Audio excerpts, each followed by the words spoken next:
नमस्कार, मैं नूतन कुमार देवांगन, सहायक अध्यापक वाणिज्य, शासकीय दिग्विजय महाविद्यालय राजनांदगांव से हूँ। आज आपको मैं एम.कॉम का एक विषय उच्चतर लेखांकन पर कंपनी का पुनर्निर्माण टॉपिक पर आपको आज मैं लेक्चर देने जा रहा हूँ। टॉपिक है कंपनी का पुनर्निर्माण। नाम से स्पष्ट है, पुनर्निर्माण मतलब फिर से निर्माण करना, नवनिर्माण करना। ऐसी कंपनी जो वर्तमान में संचालित है, लेकिन कंपनी में पर्याप्त पूंजी लगाने के बाद भी कंपनी की आर्थिक स्थिति अच्छी नहीं है, लाभ नहीं हो रहा है, लगातार हानि में जा रही है, कंपनी की पूंजी संरचना अच्छी नहीं है, तो ऐसी कंपनी जो बाजार में अपनी ख्याति खो चुकी है, ऐसी कंपनी को हम फिर से निर्माण करते हैं ताकि उसका उत्पादन फिर से प्रारंभ अच्छे से हो सके और लोगों में उनका नाम जा सके। पुनर्निर्माण दो तरीके से होता है, एक होता है आंतरिक पुनर्निर्माण और दूसरा बाह्य पुनर्निर्माण। आंतरिक पुनर्निर्माण से आशा है कि विद्यमान कंपनी की चिट्ठे में कुछ ऐसी संपत्तियां दर्शाई गई है जो वास्तव में अपने विद्यमान मूल्य से अधिक है, हानि दिखा रही है। कुछ कृत्रिम संपत्तियां हैं जो वास्तव में वास्तविक संपत्तियां नहीं हैं। ऐसी संपत्तियों को हम चिट्ठे से हटाते हैं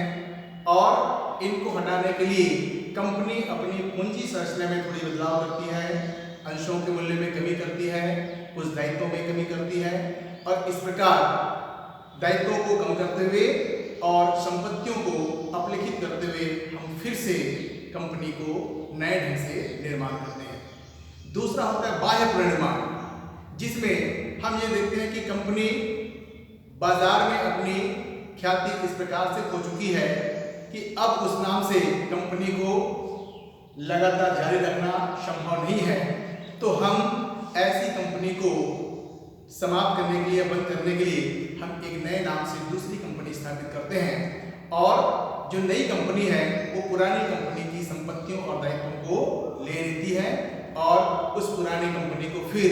हम एक नए नाम से, नए ढंग से प्रारंभ करते हैं। ये बाह्य पुनर्निर्माण होता है। तो आज हम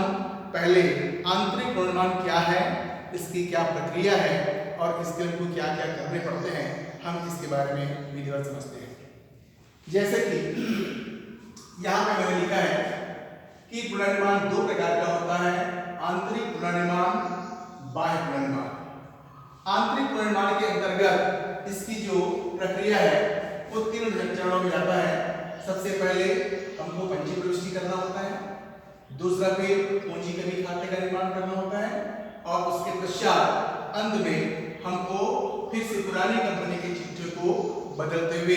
अब उस चिट्ठे में जो परिवर्तन हुआ, संपत्ति और दायित्व के मूल्य में जो परिवर्तन हुआ, उस परिवर्तन को ध्यान में रखते हुए हम कमी के पश्चात नया चिट्ठा तैयार करते हैं। तो यहाँ पे बात आती है कि संपत्तियों को अपलेखित करने के लिए क्या किया जाए। तो सीधी सी बात है, क्योंकि कंपनी के अंशधारी कंपनी के स्वामी होते हैं और संपत्तियों को अपलिखित करने के लिए, यानी एक प्रकार से संपत्तियों को मतलब ये हानि है, तो हानि का वहन स्वामी करेंगे। इसलिए वर्तमान में कंपनी की अंश पूंजी जो बता रहा है, हम उसके मूल्य में कमी करते हैं और उसके मूल्य में जो कमी हो रही है उसको एक खाते, जिसको बोलते हैं पूंजी कमी खाता या पूंजी न्यूनीकरण खाता, उस खाते में ट्रांसफर करते जाते हैं, हस्तांतरित करते जाते हैं। इसी प्रकार और भी जो अन्य दायित्व होते हैं, जैसे बैंक ऋण हो सकता है, ऋण पत्र हो सकता है,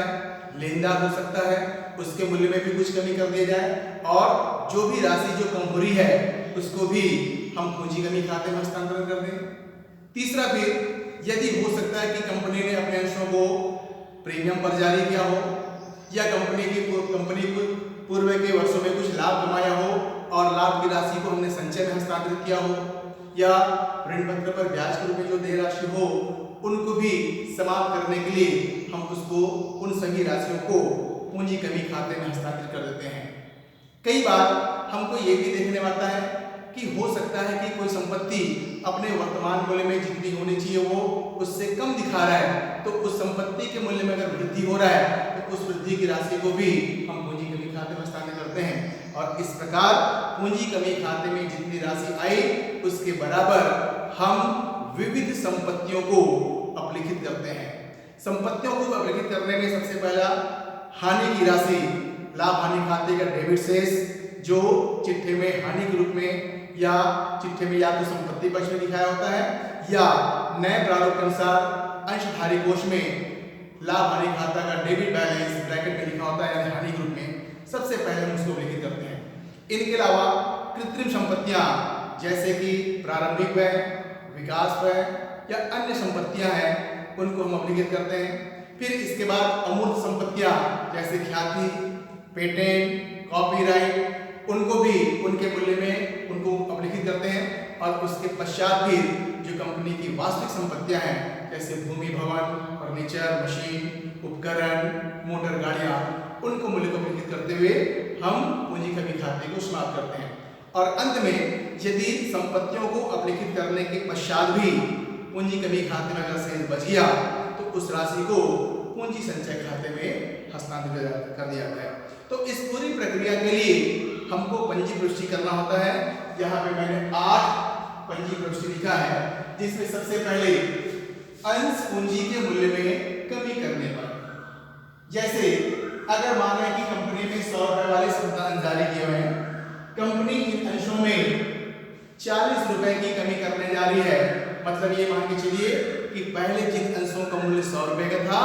अब उसका मूल्य 60 रुपए बच रहा है, 40 रुपए कम हो गया। तो हम उसको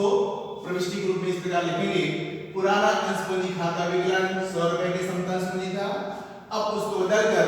नए अंश पूंजी खाते से नए अंश का 60 रुपए का है, तो बाकी 40 रुपए जो उसके मूल्य में कमी हो रही है उसको हम पूंजी कमी खाते में हस्तांतरित करते हैं। इसी प्रकार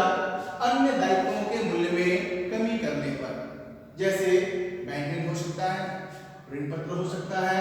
लेनदार हो सकता है, इनके मूल्य में जो भी कमी करने जा रहे हैं, तो में जो भी कमी करने जा रहे हैं उस राशि को भी पूंजी कमी खाते में हस्तांतरित कर दिया जाता है। इसी प्रकार यदि चिट्ठे में प्रतिभूति प्रीमियम संचय कोष में अगर कोई राशि है तो उनको भी हम पूंजी कमी खाते में हस्तांतरित करते हैं। इसके लिए हमने यहाँ पर प्रश्न लिखा है, प्रतिभूति प्रीमियम खाता डेबिट, सामान्य संचय या संचय कोष खाता विकलन, ऋण पत्र पर ब्याज अगर दे बाकी था और वो ऋण पत्रधारी अगर ब्याज की राशि को लेना त्याग कर देता है, छोड़ देता है, तो उसको भी हम ट्रांसफर करते हैं ऋण पत्र पर ब्याज खाता विकलन पूंजी कमी खाते से। चौथी जो प्रविष्टि है वो है संपत्तियों के मूल्य में वृद्धि होने पर। यह कंडीशनल है। यदि हमने संपत्ति का मूल्यांकन किया और यह पाया कि कुछ संपत्ति जिनकी वर्तमान मूल्य चिट्ठे में लिखे गए मूल्य से ज्यादा है तो उसके मूल्य में हम वृद्धि भी कर सकते हैं। उसके लिए संपत्ति खाता विकलन पूंजी कमी खाते से। फिर इसके पश्चात पांचवा जो पॉइंट है वो महत्वपूर्ण है कि हो सकता है कि कंपनी में संचय पूर्वाधिकार अंश हो और उन अंशों पर पिछले 2-3 वर्षों का लाभांश दिया था जिनका भुगतान नहीं हुआ था। कंपनी पूर्वाधिकार अंशधारियों के देय लाभांश को भी सरल करती है, तो उसके लिए लाभांश भुगतान करने के लिए कंपनी जो भी राशि हमको दिया जा रहा है वो पूंजी कमी खाते से उसको समायोजित करते हैं। तो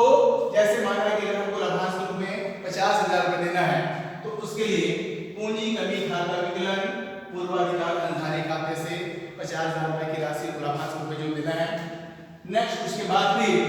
अब अंशधारी को कुछ लाभांश के बदले में हम क्या दे रहे हैं, नए समतंश हो सकता है, पूर्वाधिकार हो सकता है और कुछ हो सकता है। तो लाभांश के भुगतान करने के लिए अगर हम अंश दे रहे हैं तो पूर्वाधिकार अंशधारी खाता विकलन नए अंश खाते से। इसके पश्चात अब हमारे जितनी भी ऐसी संपत्तियां जो वास्तव में चिट्ठे में विद्यमान है, अपने मूल्य से अधिक है, हानि के रूप में है, उन सबको अपलिखित करने के लिए लास्ट एंट्री लाभ हानि खाता और विविध संपत्तियों को अपलिखित करने के लिए पूंजी कमी खाता विकलन लाभ हानि खाते से, प्रारंभिक व्यय खाते से, ख्याति खाते से और अन्य जितने भी संपत्तियां हैं जिनके मूल्य में अगर कमी करनी है तो आनुपातिक रूप से उन संपत्तियों के मूल्य को कमी कर दिया जाता है। और इसके पश्चात अंत में सभी संपत्तियों को अवलेखित करने के बाद यदि अंत में पूंजी कमी खाते में अगर शेष बच जाता है तो उस पूंजी कमी खाते की शेष राशि को हम पूंजी संचय खाते में हस्तांतरित करते हैं और इसके लिए अंतिम प्रविष्टि होता है पूंजी कमी खाता विकलन पूंजी संचय खाते से। इस प्रकार ये 8 प्रविष्टि से हमारा पूंजी कमी आंतरिक पुनर्निर्माण का जो प्रक्रिया है वो समाप्त होता है। ये प्रविष्टि करने के पश्चात पंजी प्रविष्टि करने के पश्चात हमारा दूसरा स्टेप होता है पूंजी कमी खाता। अब हमको खाते में पोस्टिंग करना है तो जहां जहां पे भी हमने पूंजी कमी खाते में क्रेडिट किया हुआ है ये सभी राशि पूंजी कमी खाते में क्रेडिट हो जाएगा। कौन कौन सी राशि? अंश पूंजी का जितना मूल्य कम हो रहा है, अन्य दायित्व मूल्य में हमने जितना कमी किया, प्रतिभूति प्रीमियम संचय कोष की राशि को हमने ट्रांसफर किया, संपत्ति के मूल्य में जितनी वृद्धि हुई हमने जहां जहां पे पूंजी कमी खाता क्रेडिट किया है इन सब की खतौनी पूंजी कमी खाते के क्रेडिट में चला जाएगा। नेक्स्ट में पूर्वाधिकार अंधारियों को लाभांश के रूप में जो देना है जितनी राशि देना है उसको पूंजी कमी खाते में डेबिट कर रहे हैं, इसकी पोस्टिंग पूंजी कमी खाते में डेबिट हो जाएगा। फिर उसके बाद जितनी भी संपत्तियां जिनको हमने अवलेखित किया लाभ हानि प्रारंभिक व्यय ख्याति अन्य संपत्तियां जो भी है इसको क्या करना है पूंजी कमी खाते में समाप्त करने के लिए पूंजी कमी खाते में डेबिट किया है तो ये दोनों एंट्री की पुष्टि पोस्टिंग पूंजी कमी खाते में डेबिट जाएगा और अंत में पूंजी कमी खाते में जो पैसे बच जाएंगे उस राशि को पूंजी संचय खाते में हस्तांतरित कर दिया जाता है। इस प्रकार हमारी जो प्रक्रिया है पूंजी कमी खाता ये दूसरी प्रक्रिया संपूर्ण होता है और इसके पश्चात अंतिम जो स्टेप है वह कमी करने के पश्चात चिट्ठा अर्थात हमने कंपनी का जो पुनर्निर्माण किया, पुनर्निर्माण करने के लिए जो प्रक्रिया हमने पंजी प्रविष्टि किया खाते बनाया उसके पश्चात जो नई चिट्ठा जो बनेगा संशोधित करते हुए वो हमको चिट्ठे में नई राशियों को प्रविष्टि करते हुए हमको चिट्ठे का निर्माण करना है। इस प्रकार इस कॉन्सेप्ट के हिसाब से हमारा ये जो प्रक्रिया है कंपनी का आंतरिक पुनर्निर्माण वो समाप्त हो जाता है। Thank you.